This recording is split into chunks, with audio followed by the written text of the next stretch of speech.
guys, this is John with Ironwork Fitness, and today I'm shooting video 3 of 3 on the Turkish get-up. Today we're going to be covering the middle portion, which is the part that gives everybody the most trouble. Excuse me. It's the part where you're going to thread your leg and go from the overhead position to the seated position. I get this question. People think that my teaching method is a little bit complicated. They ask, why do you teach it all out of order? Why don't you just go straight through?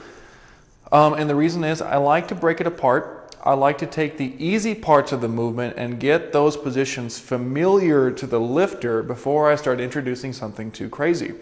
Going from overhead down to this planted post position is pretty simple. You just kind of let your body follow gravity, and your hand naturally finds a real good spot over by the knee. When you're in this position, you're laying on your back and you're just rolling up onto the arm. It's very simple, and I want to get these two positions ingrained in the mind of the lifter before I start throwing in anything too complicated. So the part of the lift that we're going to be focused on today is the actual sweep, getting the leg underneath the movement.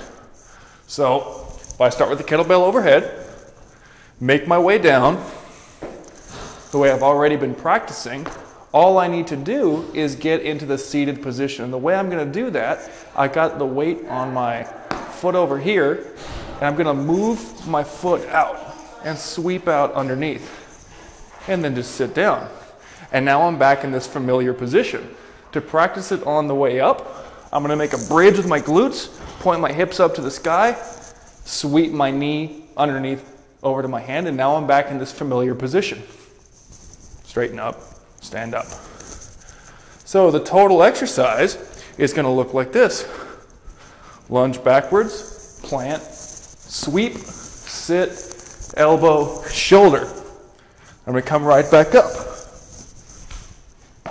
Make my bridge, sweep, straighten up, and stand up. So it kind of starts to make more sense why I'm approaching this exercise out of order. If I can get those two middle positions solid in the lifter's mind, then all I need to do is tell them, go from the post to seated. Does that make sense? I'm asking you like you're going to respond. Anyway, so the way you would want to practice this is just get into this middle position, in this kind of post position, and just start sweeping and sitting. And come out, sweep, sit, bridge, post. Do that about 5 or 6 times with no weight, and then you can go ahead and start with the weight. You can go ahead and press the kettlebell overhead, start your way down, and things will start to get a lot more fluid after that. Hopefully you've enjoyed this video. If you like the video, go ahead and subscribe to my YouTube channel, Ironwork Fitness, and like us on Facebook. Ironwork Fitness again. Thanks, guys.